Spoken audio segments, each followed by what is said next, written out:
इस कार्यक्रम को जॉयस मायर मिनिस्ट्रीज के मित्रों और भागीदारों द्वारा संभव बनाया गया है। पीड़ा रहित राह वो उत्तम राह नहीं है जिसकी हम चाह करें। चाहे अगर आपको ये मिल भी जाए, आप ये नहीं पाएंगे कि आपको ये वहां नहीं ले जाता।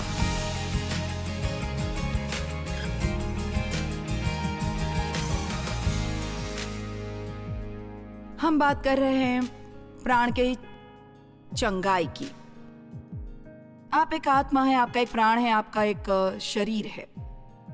हम सब आपका शरीर देख सकते हैं पर ये नहीं देख सकते कि आपके अंदर क्या चल रहा है। हम सब लोग बहुत माहिर है दिखावा करने में और बहुत बार हम ऐसा व्यवहार करते हैं जैसे सब कुछ ठीक ठाक है, जबकि असल में कुछ भी ठीक नहीं है। और कई बार हम काफ़ी माहिर हो जाते हैं खुद के लिए भी दिखावा करने में और हमारे जीवन में एक बहुत बड़ी गड़बड़ी अंदर चल रही होती है, पर हम इसे नज़रअंदाज करने में इतने माहिर हो गए हैं कि बस हम एक तरह से इसके साथ जीना सीख गए हैं।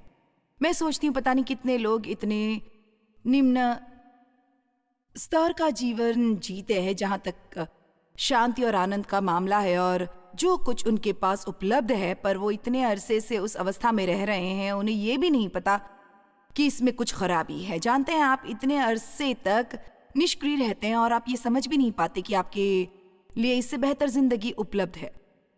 पर मैं चाहती हूँ कि आप उसे जाने जो यीशु ने कहा, चोर किसी और काम के लिए नहीं परंतु केवल चोरी करने और घात करने के लिए और नष्ट करने को आता है। पर यीशु ने कहा, मैं इसलिए आया कि वे जीवन पाएं और बहुतायत से पाएं, जब तक कि ये लबालब भरकर उमड़ने न लगे।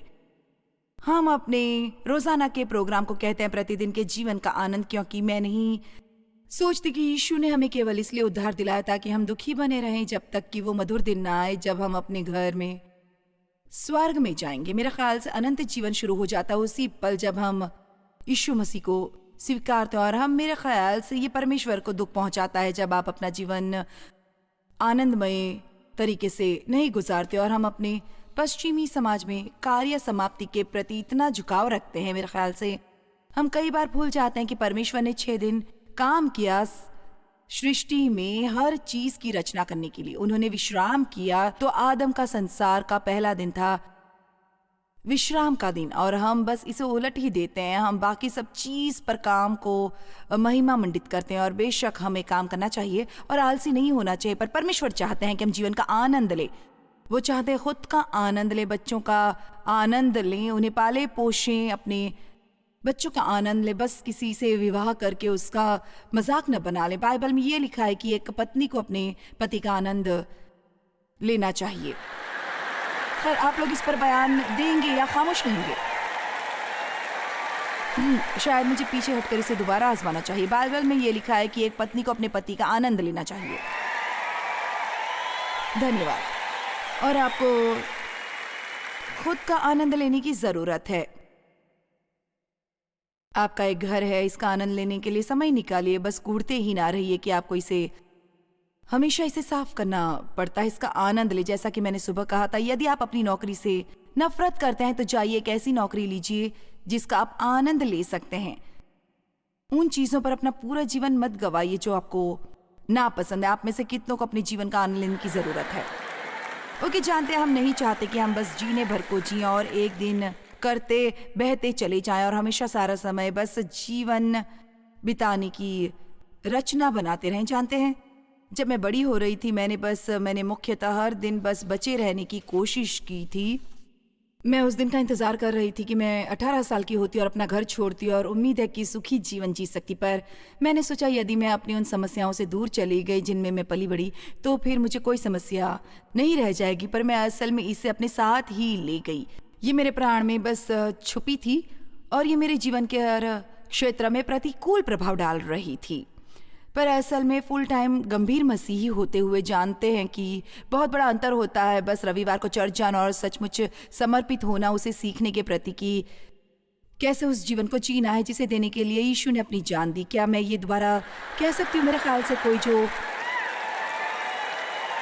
टीवी पर देख रहा है उसे ये सुनने की ज़रूरत है। एक बहुत बड़ा अंतर है बस चर्च जाने में, अपना समय देने में, अपने चर्च कैलेंडर पर अपना चेक मार्क लगाने में, उसमें अंतर है। और इसमें कि सचमुच आप परमेश्वर के साथ चलन में गंभीर हो और सचमुच इसके प्रति वचनबद्ध होना कि कैसे मसीह जैसे बनना है और वो जीवन जीना है जिसे आपको देने के लिए यीशु मरे। अब 1 मिनट के लिए मैं आपसे पीड़ा रहित राह के बारे में बात करना चाहती हूँ। जानते, ठेस खाने से दुख पहुंचता है, पर अजीब बात है चंगा होने में भी दुख पहुंचता है। आप एक ऐसे मुकाम पर आ जाते हैं जहां बस आपको कोई पीड़ा नहीं होती।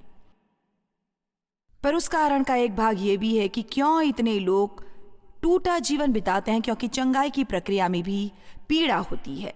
जानते आप खुद को घायल कर सकते हैं और वो घाव पीड़ा पहुंचाता है, पर जब आप चंगाई पाने की प्रक्रिया में होते हैं तब भी पीड़ा होती रहती है। तो मैं चाहती हूँ कि आप समझ लें, यदि आप ऐसे लोगों में से एक हैं जिन्होंने आज सुबह मेरे साथ ये फैसला किया कि आप करेंगे, कि आप तैयार हैं जीवन को उच्च स्तर पर लाने के लिए, आपको बस यही नहीं रहना और सांस लेना है, पर आप एक जीवन चाहते हैं, सर्वोच्च उच्च स्तरीय जीवन जिसे आपको देने के लिए यीशु मरे। मैं आपसे ईमानदारी से कहूँगी, आपको ये बताऊंगी कि ये सब इतना आसान नहीं होगा। चंगे हो जाना एक बात है, आपको बहुत सी बातों का सामना करना पड़ता है। यीशु ने कहा, यदि तुम मेरे वचन में बने रहोगे तो सत्य को जानोगे और सत्य तुम्हें स्वतंत्र करेगा। खैर, ये सत्य किसी और के बारे में नहीं है जो आपको स्वतंत्र करेगा, ये सत्य मेरे बारे में है और अपने बारे में मुझे इस सत्य का सामना करना है कि मुझ में समस्याएं हैं कि मैं तिकड़मी थी और हावी होना चाहती थी, और ये कि मैं असुरक्षित थी। इस तथ्य से कोई फर्क नहीं पड़ता कि मैंने बेबाक होकर काम किया, पर असल में अंदर ही अंदर में बहुत असुरक्षित थी। खुद के बारे में खुद से ईमानदारी से रहना सबसे बहादुरी का काम है जो आप कभी अपने जीवन में कर सकते हैं।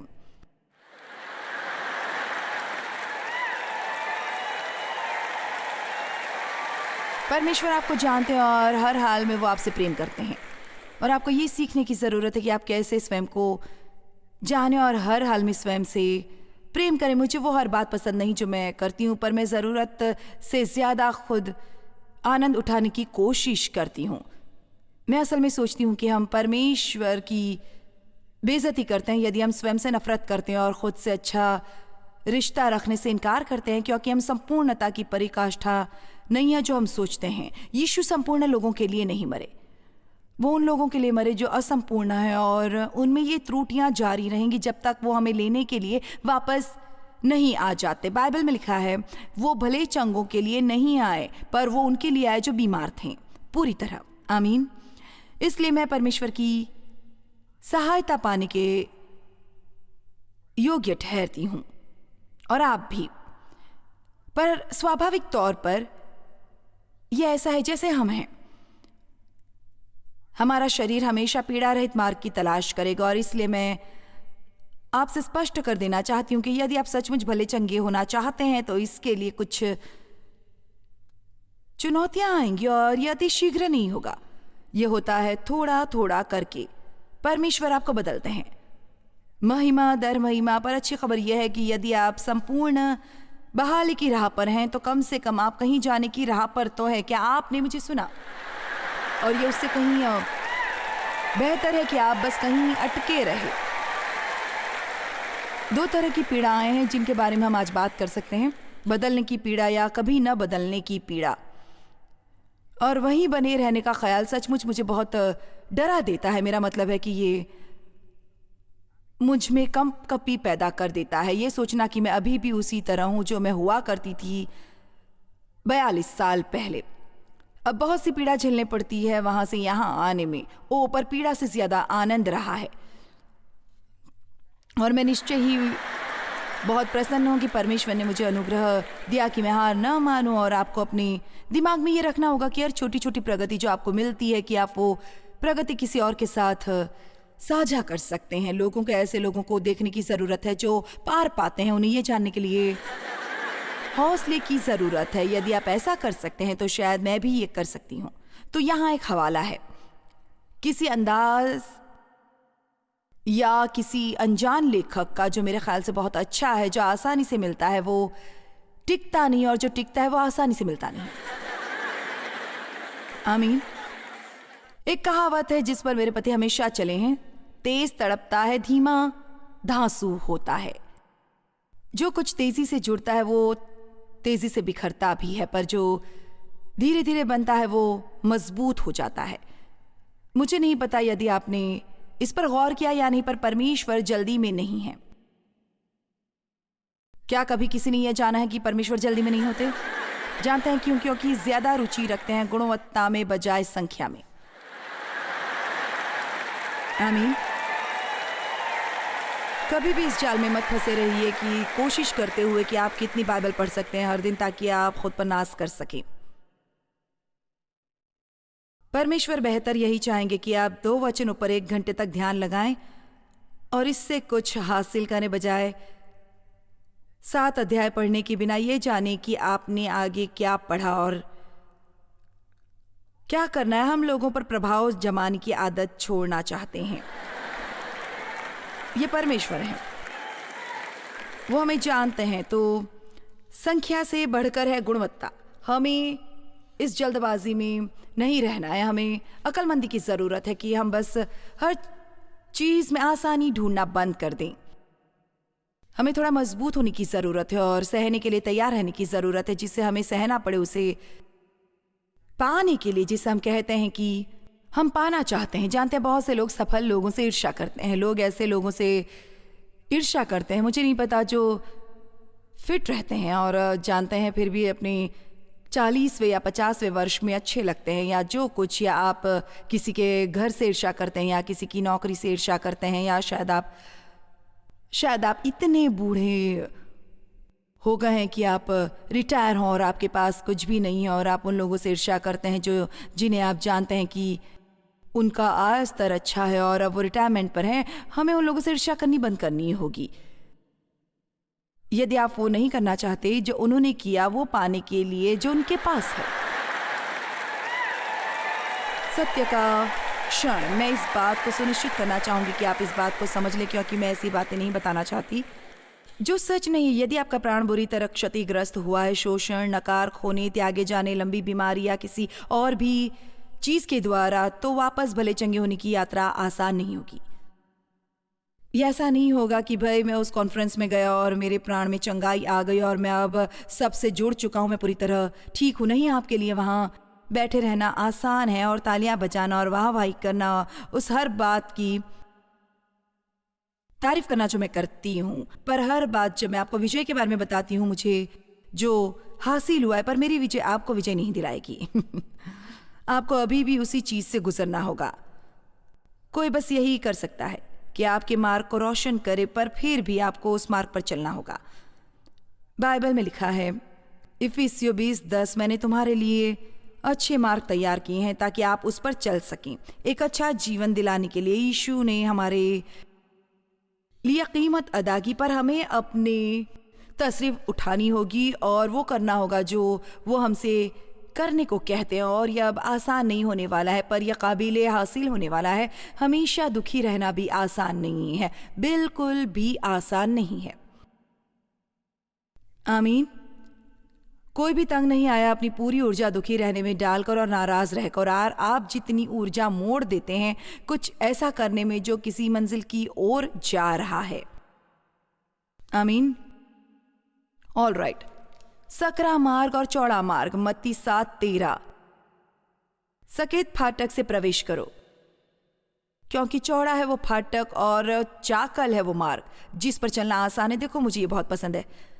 चलना बहुत आसान है। सकेत फाटक से प्रवेश करो, क्योंकि चौड़ा है वो फाटक और चाकल है वो मार्ग जो विनाश को पहुंचाता है। उसकी ओर देखो, ये कितना अच्छा है। चाकल मार्ग पर यात्रा करना आसान है, पर यह जाता है विनाश और हानि की ओर, और बहुत है जो उससे प्रवेश करते हैं। यदि आप चाकल मार्ग पर चलते हैं तो आप कभी अकेलेपन का शिकार नहीं होंगे।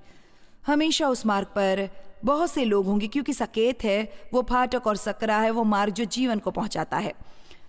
इस पर चलना कठिन है और थोड़े हैं जो उसे पाते हैं। मैं आपको कुछ बताना चाहूंगी। पीड़ा हमेशा प्रगति लाती है, खासकर जब ये उस तरह की पीड़ा हो जिसके बारे में हम आज बात कर रहे हैं। सही चुनाव करने की पीड़ा में आपको कुछ बताना चाहूंगी। किसी ऐसे के साथ अच्छे से पेश आना कठिन होता है जो आपसे अच्छी से पेश नहीं आ रहा है। क्या मुझे ये दोबारा कहने की जरूरत है? उन लोगों को क्षमा करना मुश्किल है जो आपको ठेस पहुंचाते हैं। अपने शत्रुओं के लिए प्रार्थना करना कोई आनंददायी नहीं होता। ये बात है आत्मिक संपूर्णता की। ये वो करना होता है जो परमेश्वर आपसे करने को कहते हैं, चाहे यह आसान हो या ना हो। आपके ख्याल से जो यीशु ने सहन किया वो आसान है? मेरे ख्याल से ऐसा नहीं था। गतसमनी बाग में वो इतने दबाव में थे कि उनका पसीना लहू बनकर बहा, ताकि हमें आज यहाँ बैठने और सुनने का मौका मिल सकता जो हम सुन रहे हैं। मैं आपको यहाँ बताने की कोशिश कर रही हूँ, चाहे आपके साथ कुछ भी हुआ हो, आपके भविष्य के लिए उम्मीद है। दुनिया में कुछ खास अच्छी खबर नहीं है, पर यहाँ अच्छी खबर मौजूद है। आज मेरे पास अच्छी खबर है। आपके पापों का पहले ही दाम चुका दिया गया है। मजे की बात यह है, परमेश्वर ने पहले ही यीशु के जरिए सब कुछ कर दिया है जो उन्हें कभी हमारे लिए करने की जरूरत पड़ती। ये पहले ही कर दिया गया है। हम इसे करने के लिए उनका इंतजार नहीं कर रहे, ये पहले ही कर दिया गया है और वो हमारा इंतजार कर रहे हैं कि हम इस पर विश्वास करें। कुछ भी ऐसा नहीं है जो आपको बढ़िया जीवन पाने से रोक सके। यदि आपके इरादे हैं सकरे मार्ग पर चलने के और वो सब करने के जो इसे पाने के लिए करने की जरूरत है, पर यह सब आसान नहीं होने वाला। मेरे ख्याल से हमारा आसान काम करने के लिए अभिषेक नहीं किया गया। हमें हमारे जीवन के लिए पवित्र आत्मा का अभिषेक और सामर्थ्य मिला है मुश्किल बातों के लिए, कठिन बातों के लिए। परमेश्वर के बिना कोई परीक्षा और कष्ट नहीं उठा सकता और प्रसन्न रह सकता है, पर हम वो कर सकते हैं। चलिए भी मैंने कहा हम रह सकते हैं क्योंकि हमारे पास कोई है जो हमारी तरफ है। गलतियों 6:9 में लिखा है, हम भले काम करने की हियाव न छोड़े, उसे करने से तंग ना आ जाएं, जो सही है। आपको किसी के साथ लंबे अरसे तक सही व्यवहार करना पड़े इससे पहले कि वो कहीं आपसे सही व्यवहार कर सके। मैं इसे दोबारा कहूंगी, आपको किसी के साथ लंबे अरसे तक सही व्यवहार करना पड़े इससे पहले कि वो कहीं आपसे सही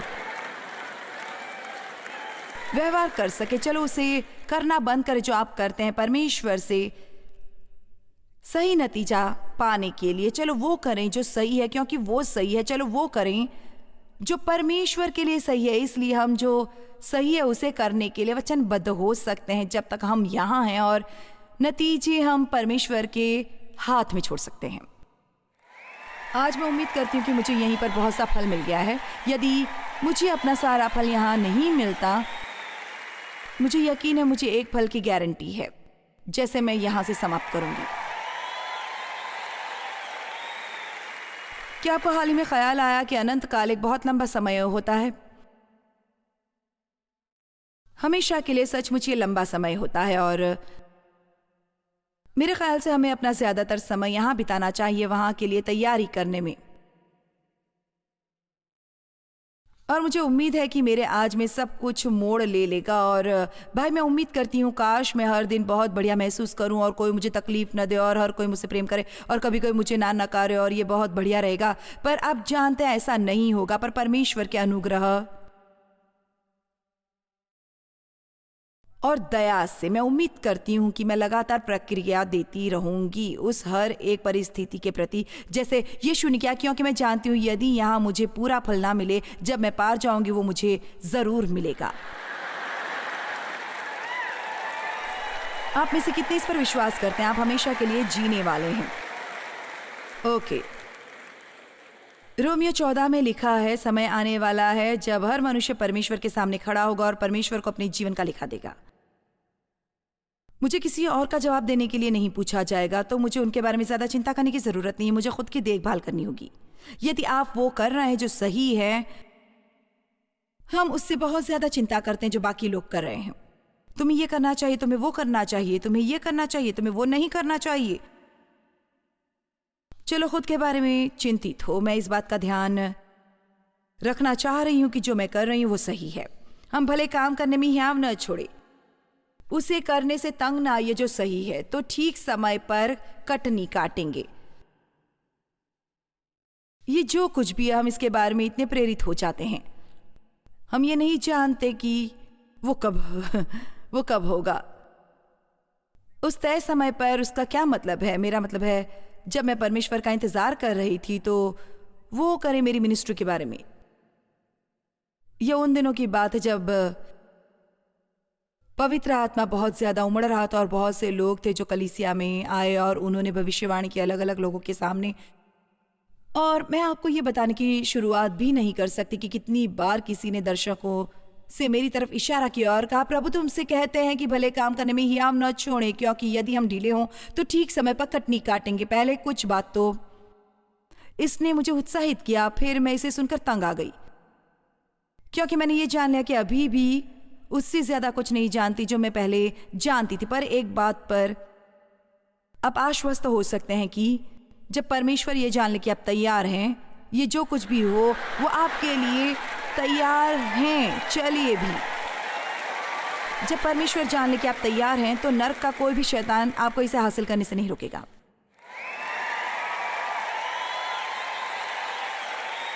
तो क्यों नहीं आप बस तसल्ली कर लेते और यात्रा का आनंद लेते हैं, क्योंकि ऐसी कोई भी चीज नहीं जो हमसे कोई करने वाला है जो परमेश्वर से जल्दी करवाएगा।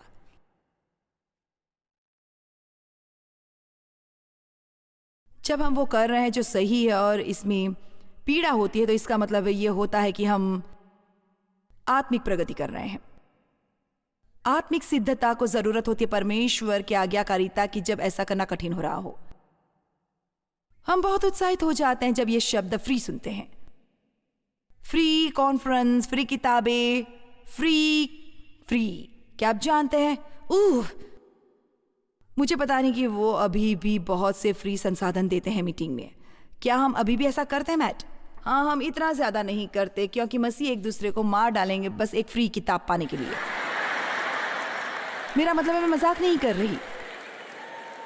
आप भीड़ का हमला चाहते हैं, आप बस यहाँ खड़े और कहें आपके पास देने के लिए नई फ्री किताब है, कौन लेना चाहेगा, और लोग बस एक दूसरे पर चढ़ जाएंगे। और ये ऐसा नहीं है कि वो इस किताब को अफोर्ड नहीं कर सकते।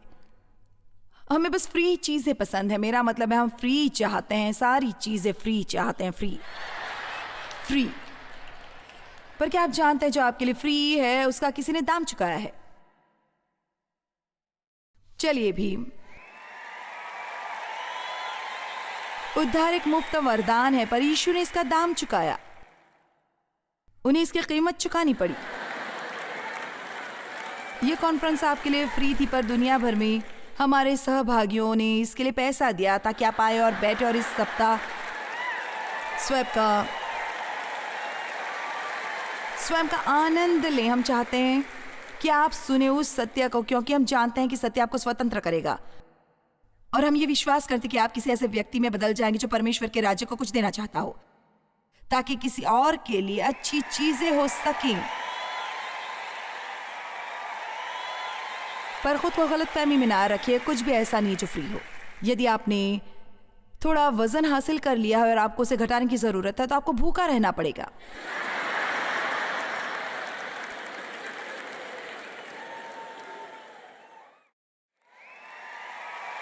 खैर, अपना पैसा जाया ना करें टीवी पर उन चर्बी पिघलाने वाली गोलियों को देखकर, क्योंकि कोई भी ऐसी चीज नहीं है जो ऐसा कुछ कर सकता है सही नतीजे प्राप्त करने के लिए। यह कभी काम नहीं करेगा यदि आपने खुद को कर्ज में गहरे डुबो लिया है और अब आपको सचमुच कंजूसी करनी पड़ रही है, या शायद कुछ अतिरिक्त काम करना पड़ रहा है और एक लंबे अरसे तक कुछ चीजों के बिना रहना पड़ रहा है। आप ये न सोचिए कि आप बस जाएं और किसी से कहें कि मेरे लिए हाथ जोड़कर प्रार्थना करें। चलो, इसे इस तरह ना कहें और बहुत दिमाग लगाएं। पीड़ा रहित राह वो उत्तम राह नहीं है जिसकी हम चाह करें। चाहे अगर आपको वो मिल भी जाए, आप पाएंगे कि आपको वो वहां नहीं ले जाता जहां आप चाहते हैं। खैर, ऐसा मत बनिए जो अपनी पीड़ा के मुकाम पर ही रुक जाए और अपनी बाकी की जिंदगी वहीं बना रहे। उसमें आगे बढ़ते रहिए, चाहे जो कुछ भी हो जिसमें आप गुजर रहे हैं, जब तक आप उस स्वतंत्रता तक ना पहुंचे जो परमेश्वर ने आपके लिए रखी। भावनात्मक चंगाई पाएं और परमेश्वर को अपने अनुभव का इस्तेमाल करने दे किसी और की मदद करने के लिए।